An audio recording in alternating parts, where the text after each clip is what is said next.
Yo, what's going on, E7 fam? Pat here to deliver on a video that's been months in the making, and that is my all-in-one Caides 13 guide.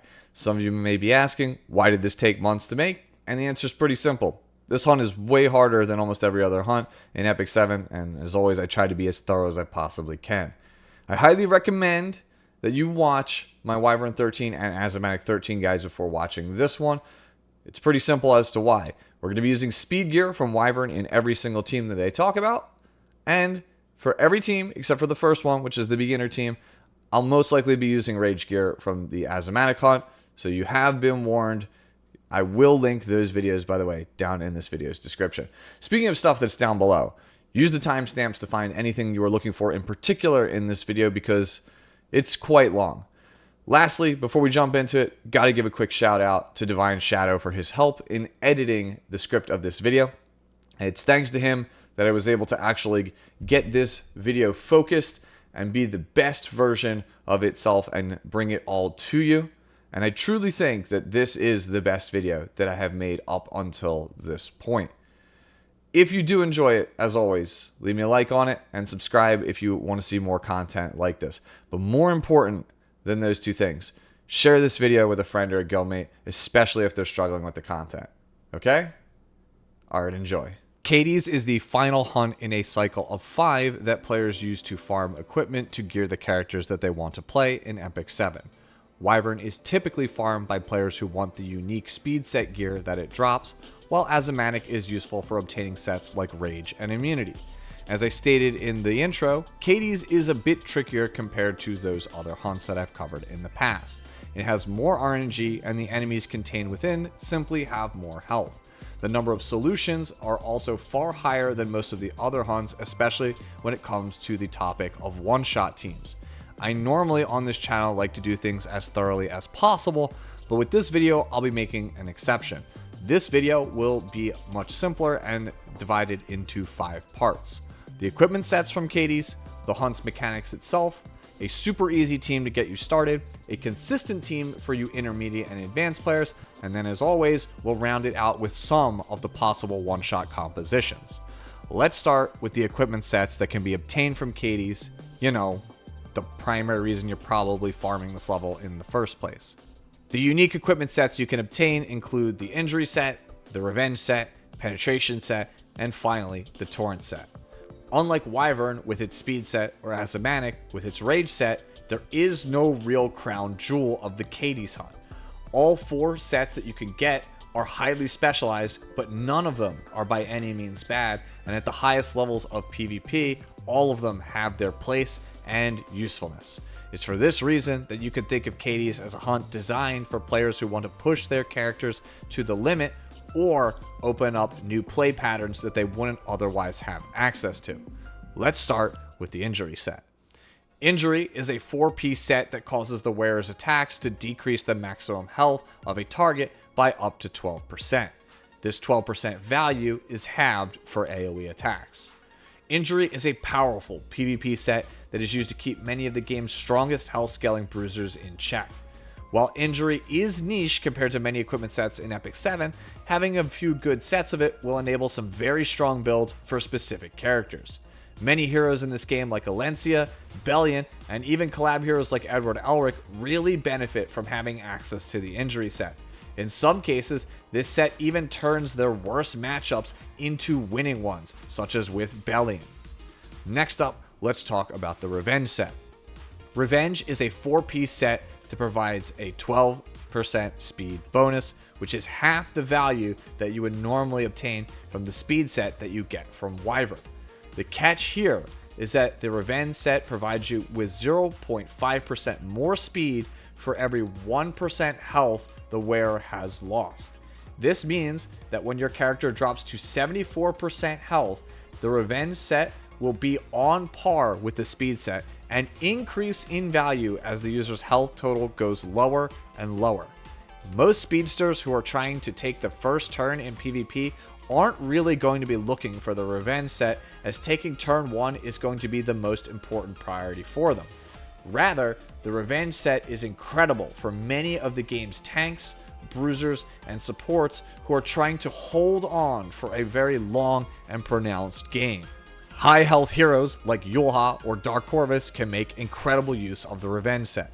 These heroes usually take a lot of punishment over the course of a match, and the extra speed will allow you to take turns much faster with these characters than they otherwise would normally. This allows you to steal a match out from underneath an unsuspecting opponent's nose. Supports with revive capabilities such as Ruel of Light and Maid Chloe also can make excellent use of this set. These are characters that are sure to come under fire from your opponents in an attempt to stop them from actually reviving fallen comrades. Little do they know that by knocking your healer low on health, they're actually just accelerating your game plan. The last two pieces to talk about with Caides are somewhat similar in the penetration set and the torrent set. Both are 2-piece offsets that increase the overall damage of the wearer. Penetration increases your defense penetration rate on single target attacks by 15%. You'll want to choose the penetration set whenever your primary goal is to do the most damage possible with single target attacks on a character. Characters like Kisei and Savior Auden, while not entirely single target, do primarily focus on single target DPS and would be great choices for this set.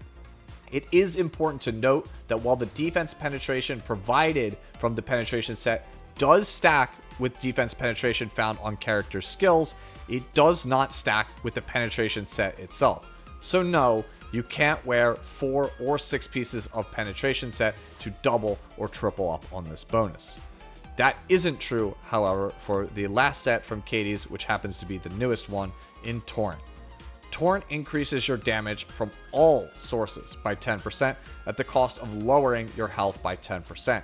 This means you can wear 6 pieces of Torrent set to increase your damage by 30% at the cost of 30% of your health. It is important to note that the 10% health lost is from the character's base health value. For example, a 6,000 health base warrior would lose 600 HP from the set bonus of Torrent. For single target DPS, generally, penetration set is going to be better for you. For AoE characters, however, such as Sylvan Sage Vivian, or characters that already fully penetrate the target's defense like Hua Yang, Torrent set is probably going to be the better option for you if you're looking to improve your damage. Torrent is also incredibly useful for a hero like Straze when it comes to building one-shot compositions for most hunts, which we will revisit later on in this video. If you're ever confused on whether you should choose penetration or torrent on a hero, it's pretty simple. Penetration for single target attacks, torrent for AoEs, and torrent again for characters with 100% defense penetrating moves like Hua Yang, Arunca, or even Operator Sigret. With the gear covered, let's talk about the Caides hunt itself now. Just like with every other hunt in this game, Caides is divided up into 2 encounters, the first of which will be against a Semaquis that has 3 unique abilities: Evil Counterattack, Devil's Arm, and Standardized Destruction. Let's talk about Standardized Destruction first, as it is the easiest to understand. This is the Semaquis' ultimate skill, and it is a simple AoE attack that fully cleanses him from all debuffs. The biggest hurdle from this floor, and what will define the heroes that we actually play for Caides, is going to be the Semaquis' passive skill, Evil Counterattack. When the Semaquis is attacked and he has 1 or more debuffs on him, he will counter with Devil's Arm. Devil's Arm is a single target attack with a 30% chance to stun the target. Considering that most skill 1s in Epic 7 have some form of debuff on them, this guy will be countering most of the time throughout your runs. When developing a consistent run, you want to avoid variance wherever possible. A 30% chance to stun can cause all kinds of fail cases, so it's important that we try to mitigate this. We can do so by wearing the immunity set on our damage dealers to avoid getting stunned on the first turn. Otherwise, we're going to have to rely on some form of cleanser, immunity granter, or soul weaver on Wondrous Potion Vial in order to mitigate this stun chance. Once the Semaquis is disposed of, you'll move on to the actual hunt boss itself, which is Caides, as well as the 2 accompanying floating eyeball monsters. Which then leads us into Caides' first mechanic, which is all about 3, 2, 1, go! The danger level is the core mechanic of this fight. Whenever an ally attacks Caides, their danger level increases by 1 up to a maximum of 5. Allies with the highest danger level are prioritized by Caides as well as the eyeball adds. At danger level 3 or higher, all attacks from Caides do a percentage of your ally's maximum health. At level 5, there's a pretty good chance that that ally will die incredibly quickly from Caides' basic attacks, as well as the guaranteed dual attacks from each of the eyes.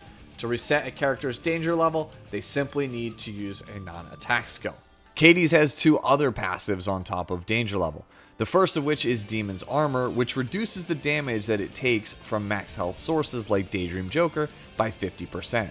It also fully cleanses the Caides at the end of any turn, whether that's your turn or the enemy's turn, if the Caides has 4 or more debuffs on it. After the cleanse, they will get a 2-turn attack buff and defense buff, so you really don't want to bring too many debuffers into this fight, just like with Asthmatic 13. Demon Instinct is going to be the third and final passive. Every time one of the eyes attacks, Caides is going to get 20% combat readiness and is also guaranteed to dual attack with its basic skill, Portent of Destruction. Common wisdom would say that you should get rid of the eyes to mitigate this passive, but they can't really be disabled, and as far as I can tell, they can't really be killed either, so we're just going to end up ignoring them. Moving on, let's talk about the aforementioned Portent of Destruction. This is the move that Caides will be using for most of the fight. It penetrates defense by 100% and has built-in injuries, which, when you couple it with the bonus damage from the danger level, is going to slowly kill even the tankiest characters in this fight if it goes on for too long. The more annoying skill, though, is definitely going to be its ultimate in Earthquake. Caides will always begin every single fight with Earthquake, which is an AoE attack that strips all buffs from your team, slows them, restricts them, and injures them. And also, for some reason, heals Caides for a massive amount of health. Compared to almost every other skill a hunt boss has in Epic 7, this one honestly feels the most unfair. Without a cleanser or sufficiently high DPS, Caides can run circles around your team, slowly injuring everyone to death and out-healing all of your damage. Put another way, this fight is really miserable, I feel like, for new players, which is why I mentioned its difficulty in this video's introduction. It's also why in the intro that I highly recommended having sufficient gear from the other hunts that I've already covered, such as Wyvern 13 or Asthmatic 13, first before you seriously try to farm Caides 13. Putting all of the mechanics together that we talked about, a successful Caides team should have 4 units with non-attack skills, a cleanser of some sort, and sufficiently high damage to wrap up the fight in a timely fashion before Caides' injury mechanics and constant healing become a factor. Let's talk now about a few teams that you can use to tackle this fight and get you the gear that you're looking for. If you're looking to clear Caides 13 for the first time, this starter team is the way to go. It's pretty easy to gear and honestly fairly consistent, all things considered. The only real challenge for most newer or free-to-play players is they may not have access to all of the units yet, as they are RGB 5 stars. This team is going to be built around a core of Iseria plus Tamarinne, 2 of the most important PvE characters in the entire game. They give us a ton of DPS, healing, and also keep debuffs off of our team. For a frontline tank, we're going to choose either Violet or Roana depending on our needs. Violet if we need more damage, Roana if we need more sustain. The last member of the team can be any DPS of your choice as long as they have a non-attack skill. For this example, I'm going to choose Cermia because she's my favorite character in the entire game, and she's also free for all players by completing the Expert Hunt Challenge, which is located in the game's ongoing missions tab. The first unit for our starter team is going to be Tamarinne, who is obviously the healer as well as the cleanser. If you don't own Tamarinne, don't worry about it. Feel free to replace her with any other healer of your choice. Tamarinne's skill 3, Shining Star, is the strongest PvE move in the game, and it's pretty much the reason why we're playing her. It fully cleanses your team, provides AoE healing, attack buffs for your team, and also gives you extra DPS to boot. Tamarinne is so flexible that you can put almost any gear on her and she'll work fine, so feel free to use Speed Set if you have it, or even the starter health set. Wondrous Potion Vial will help you out the most as far as artifact choice goes, but feel free to use any other strong Soul Weaver artifact that you may own. Lastly, you might have noticed the speed for Tamarinne is either 160 or 200 plus. The reason for the 160 speed is to guarantee that she is slower than the Caides going into the second encounter. This means if you have Shining Star active at the beginning of that stage, you'll get to undo all of the nasty debuffs from the Caides Earthquake attack. Not necessary, but something you might want to consider when building your team. Iseria is the other core member I mentioned earlier on for this team. She has fantastic synergy with Tamarinne because of her skill 2 Oathkeeper. This thing allows Tamarinne's Shining Star to occur more frequently, which means you get to reap the benefits of that skill. Iseria also boasts several attacks with defense breaking capabilities, which drastically increase the team's overall damage. Since her primary role is to defense break, you should ensure that she has a decent amount of speed as well as 65% effectiveness.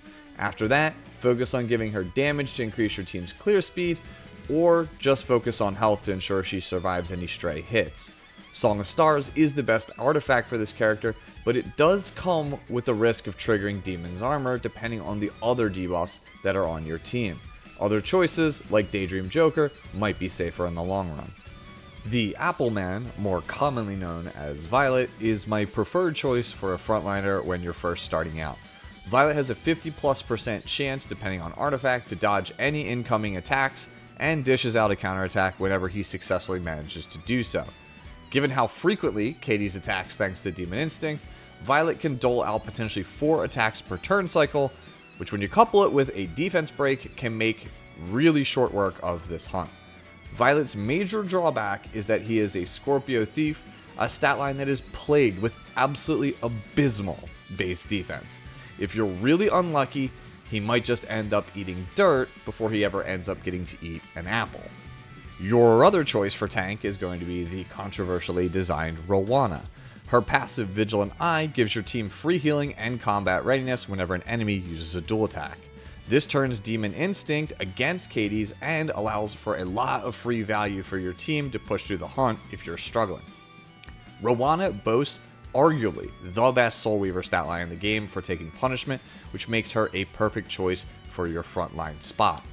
Gearing Roana, like Tamarinne, is pretty easy. Just give her as much bulk stats as you can and top it off with a useful artifact that will help your team's healing, cleansing, or damage capabilities. Ah yes, Cermia. This Lina inverse inspired waifu dishes out major damage thanks to her insanely high base attack, ability to buff her own damage, and naturally defense penetrating attacks. Cermia is one of the best PvE damage dealers overall, boasting solid performance not only in this hunt, but Expedition, Hall of Trials, and Abyss. This makes her well worth your investment. Building Cermia is pretty simple. Build damage. All of the damage. Her exclusive equipment that gives her an extra follow-up on her S1 playing with fire can end fights a lot faster than you'd expect, if you're lucky. And if you know anything about this fiery lady, she's all about Lady Luck. Our last character to talk about that you could use on your starter team is going to be Luluca. This smug sorceress is a great choice for players who don't have the character Iseria, or people who don't want to invest in Cermia. Although I cannot fathom why you'd not want to do that. Luluca provides 2 defense breaks like Iseria, puts up solid DPS in place of Cermia, and makes your team harder to kill thanks to her non-attack skill, Rekos's Blessing. If you do decide to go for Luluca, make sure she has 65% effectiveness so she can actually land her defense breaks. Also, use her second exclusive equipment to increase not only her damage, but the frequency of those defense breaks. The next team that I'm going to be talking about is what I like to call the stable team, and it's because it's really consistent, and I think it's the one that most people watching this video should aspire to build. Not only is this team made up of a bunch of fairly common units that most of you probably already have, but the clear speed on this thing clocks in at around 90 to 120 seconds depending on your gear. That is a remarkably fast clear time, by the way. It is on par with some of the one-shot builds that you can build for other hunts. If you have no interest in building a one-shot composition, just build this team. It's almost as good, I promise you. It's the one I personally used before I jumped over to the Straze one-shot team that we'll be talking about a little bit later. This team is based around Commander Lorina, who is free to play through the game's connections, Sinful Angelica, a Moonlight 4-star hero, Iseria, a character we've already talked about in this video, and a 3-star character in Camilla. We're going to start talking about this team with Commander Lorina, as I think she's the most important character and also the most difficult one to build for it. Lorina has max HP damage on her skill 1 Sharp Spear. When we combine this with her passive Spiritual Armament, you start to realize that she has some of the highest, if not the highest, damage in all of Epic 7, at least for PvE content. Sharp Spear also has built-in combat readiness, which makes it really easy for us to construct a slow Lorina that has a ton of damage, and we can leverage that damage with defense breaks as well as guaranteed dual attack setups. All of the rage gear that I told you about in the Asthmatic 13 guide, if you farmed it, it's going to be put to really good use on this character. The biggest hurdle for this composition is getting Lorina's damage up high enough to kill the Samaquas and the Caides before they start to become a problem. You can do this with the rage set with a penetration offset. That said, if you don't have it, destruction set and attack set can still work, and you can also use critical hit chance as an offset. Just recognize that your numbers are going to have to be quite a bit higher than the ones that I have listed on your screen. Oddly enough, if you can't build this version of Lorina, but have really strong speed gear, you might actually be able to skip this team and jump over to the third team in this video, which has Lorina as a role player for the Furious One-Shot team. It's just going to require quite a different gear loadout than the one that I have listed here. For this team composition, we'll be talking about Sinful Angelica for the first time. And I assure you, it will not be the last time in this video, as she is in all of the compositions going forward in this video. She really is that important, so I do hope you have access to her. And it's largely because of her skill 3, Dark Salvation. If you don't know, Dark Salvation gives an attack buff and speed buff to your entire team, which drastically increases that team's damage capabilities. The guaranteed dual attack on Debilitating Strike, as long as she has Immortality, which again, granted by Dark Salvation, is also one of the backbone pieces of all of the compositions found in the video. Sinful Angelica is probably the easiest character to build, as she only really needs some degree of effect resistance to keep her Immortality buff, and a speed stat somewhere around 160 or so. I personally play 200 effect resistance on this character, but I promise you it doesn't really need to be quite that high. I just use 200 here because it's the same number that Sinful Angelica needs for the Wyvern 13 one-shot build. And allowing you to play this character in 2 different hunts at the same time is pretty good in my opinion. You just need to swap the health boots for speed boots on this character. All that's left to do at that point is just slap her on an artifact to help increase her team's damage or increase her team's critical hit chance, throw her in the front position of the team, and turn on any team imprint you may have for her. She provides a decent chunk of bonus attack for the units in your top and bottom slots of your team, as long as you have that imprint. So please, if you have it, make sure to take advantage of it. Iseria also returns for this team composition once again as our dedicated defense breaker. You're still going to want to have 65% effectiveness on this character in order for her to do her job, but she will still need to be a lot faster than she was previously. The slowest one that I've seen work for this specific team is 235 speed, but I personally have played around 250 in the past, so your mileage may vary based on the speed of the other characters. If your Lorina doesn't have the best gear, you're also going to need to focus on getting some form of damage on Iseria in order to help offload some of that responsibility. The more damage you can get on Iseria, the easier your life will be. Miscon File is a limited artifact you can use on Iseria to help with the defense break consistency, but it's not really necessary. Song of Stars is also still a viable choice here, but incredibly risky based on the other debuffs such as Sinful Angelica's skill 1. You could end up accidentally triggering Demon's Armor. I'd probably still go with another copy of Daydream Joker if you have it, or just something in general to increase the team's damage. Last up, we have Camilla, one of the best 3-star units in all of Epic 7. Her skill 1, Flashing Blade, is not only a defense break, but a guaranteed dual attack with the highest attack character on her team, as long as she has an attack buff. Luckily for us, if you remember, Sinful Angelica's Dark Salvation gives us that buff, and that's all we need to turn on Flashing Blade. Knowing this, it's pretty simple and straightforward on how to gear Camilla. Build her with 65% effectiveness to help Iseria with the defense breaks, and build her 10 speed slower than Sinful Angelica so we can guarantee that she will always have the attack buff from Dark Salvation. Since we are only here to get value out of Camilla's basic attacks, it is important to set her skills to off in the bottom right hand corner of your screen when you are farming on auto. You can also turn off Commander Lorina if you have enough damage on her, as it will save you a few seconds on the run. Speaking of damage, I highly recommend giving Camilla some form of damage if you can afford it to help lighten that load on your Lorina. Assuming you have Camilla and possibly even Commander Lorina's ability set to off when farming on auto, this team really should clear Caides pretty easily and pretty quickly, at least assuming that your damage on your characters is sufficient. There's not really much else to say about this team. Even without the best speed tuning and the best damage, it still should clear Caides in like 1 to 2 team rotations. And once you've got the team working, congratulations, you're basically done with this hunt. As long as you've got the team down and it's working, you can start farming a load of gear for your account at a pretty fast and pretty reliable rate. That said, this is still an IMSU production, which means, yeah, you guessed it, one-shots. We gotta talk about them. I think one-shots for Caides are nice, but not really necessary, which is in stark contrast to my views on things like Wyvern 13 farming and Asymanic 13 farming. This stable team for Caides is honestly so good and requires so little investment, at least for me.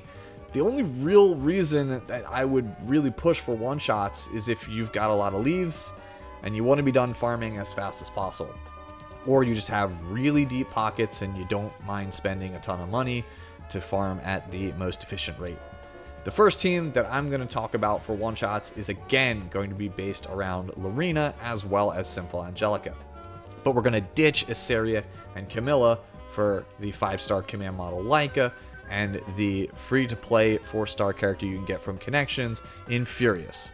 This team is actually fairly easy to get the characters for, just like with the stable team we just talked about. And it also clears Caides a good 20 to 30 seconds faster. So I know what you're thinking. What's the catch? Speed gear. A lot of speed gear. Lots of really, really high-end speed gear. So for this team, let's start with Commander Lorina first, because she's pretty much the easiest character to talk about. Her build is nearly identical to the stable clear team, but because you have Furious on this team, you don't need nearly as much critical hit chance. You actually only need 35%. Lorina gets 15% extra critical hit chance versus light enemies since she is dark, and Furious's skill 2 morale boost gives the whole team an additional 50%. 50% plus 15% is 65%, meaning we only need to pick up 35% chance to have the guaranteed 100% chance to land a critical strike.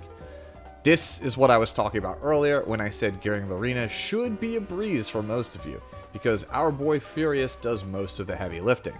Speaking of Furious, you need to have Lorina roughly in between 125 to 135 speed for this run to work out.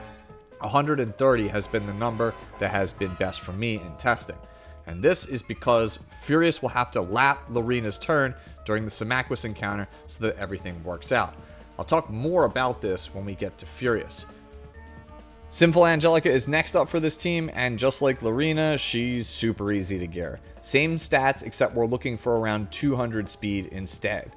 For most players, this is simply the difference between wearing speed main stat boots on a speed set instead of the main stat health percentage boots on a speed set that we talked about in the stable clear team. This configuration, where we have Angelica around 200 speed, is identical to the one that is played in the Wyvern 13 one-shot teams that are super popular. Same speed, same effect resistance, same everything. You could freely swap between the Furious or Straze stat lines for Sinful Angelica for both Caides 13 and Wyvern 13 if you so choose. Same thing goes for the artifact choices. Command model Laika is a bit of a strange case for this hunt. She's only going to take 2 turns in the entire run, and only one of those is an actual attack, Volley Fire. Volley Fire is an AoE attack that places immunity on your entire team, which will help us out with the Samaquis. By the way, since we're only going to be using one attack, if your Lorina stats are incredibly high, feel free to build no damage on this character. Laika needs to be 10 speed faster than Sinful Angelica so that she can guarantee start the second encounter with a speed buff. This lets her immediately go into her skill 2, a non-attack skill called Strike Order. This places a target debuff on the Caides, and then calls Lorina for a guaranteed dual attack. The artifact of choice for Laika is going to be Infinity Basket, as it raises the damage on all dual attacks from your team by 20%. Obviously very good with Lorina. Since we need to land the target debuff, we will have to have 65% effectiveness on this character. The big hang up for Laika is going to be her speed. We need it to be exactly 10 speed faster than Sinful Angelica, and try not to go even 1 speed over that number. And why is that, you ask? It has to do with the next character, Furious. Furious replaces Iseria as the dedicated defense breaker for this team, so you already know we gotta have 65% effectiveness on this character.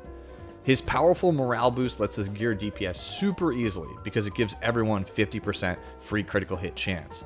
And then it chains immediately into his skill 3 Fatal Bullet for a defense break. And we need that defense break not only on Samaquis, but Caides. And the only way for him to do that is if he starts the second encounter with morale boost available. The only way that can happen is if Furious laps Lorina during the Samaquis stage. And this is pretty easy thanks to the speed buff from Sinful Angelica, but because of how buffs clear at the end of encounters, we're going to hit a problem the second we proceed onto the Caides encounter. After we lap Lorina, Furious is going to lose that speed buff if he still has it from Sinful Angelica. Meaning if your Furious is too slow, then Laika will act first and use Strike Order on the second encounter. And since Caides won't be defense broken from Furious, you lose a huge chunk of damage.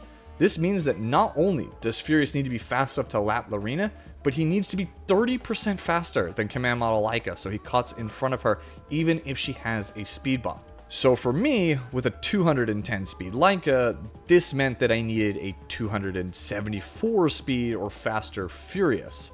And that number is going to go even higher if your Laika is even faster than 210. To reach 274 speed on Furious, you're looking at an average of 18 speed per piece. And this is what I was talking about at the start of this section. Not everyone has 18 per piece speed average.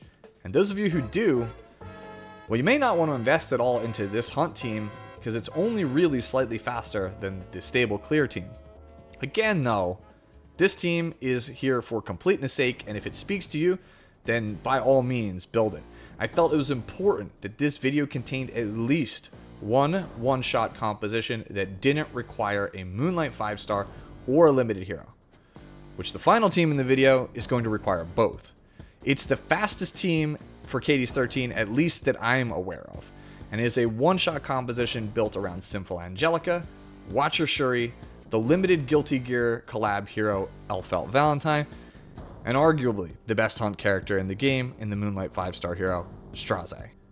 So let's get this team started off with Sinful Angelica because she's pretty much the easiest one to talk about. She's exactly the same as she was for the Furious team in the last team composition. Remember, 200 speed on this character, 200 ER, that's all you really need. And if you've got that, you can use it here. You can also use it in a Wyvern 13 one-shot. Next up is Watcher Schuri, who is probably the second best hunt character in the game behind Straze. This is all thanks to his skill 3, Finishing Shot, because it ignores 100% of the target's defense, making him amazing for instantly killing the Samaquis in the first encounter. Unlike other Watcher Schuri builds you've probably seen in the past, this one is kind of specialized. You need this character to be around 190-ish speed in order for everything to line up correctly, which is a bit of a departure because usually he's built around like 130 speed or slower for other hunt one-shots. Because of this, I personally built a second Watcher Schuri because, let's be honest, I really didn't want to have to move different gear on and off of one Watcher Schuri. It was such a headache. If you are somebody who wants to have multiple one-shots that use Watcher Schuri across multiple hunts and you don't mind spending the extra resources and Malagoras, that is an option for you. I'm just laying it out there. Shuri's damage, by the way, needs to be quite high on the Daydream Joker artifact for everything to work out. Getting the killing blow on the Samaquis in the first floor is pretty easy, but he also needs to land the kill shot on the second encounter with his skill 2 Quickfire. For those of you out there who use Fribbles, 12,000 or higher MCD is the number you should be looking for on this character. Next up is Elphelt Valentine, and honestly, she's a really weird character for this hunt. Just like with Iseria and Furious, she's going to be playing the role of the defense breaker thanks to her S3 Magnum Wedding. The 2 turns that she gets off of Magnum Wedding also makes the frequency at which she lands the target debuff with Song of Stars quite high. What makes Elphelt weird is that there are other variations we can play on this character with stats similar to the Furious that we had in the previous team comp. And that works out for some people, but that has never worked out for me, which is why I'm not going to touch that style line.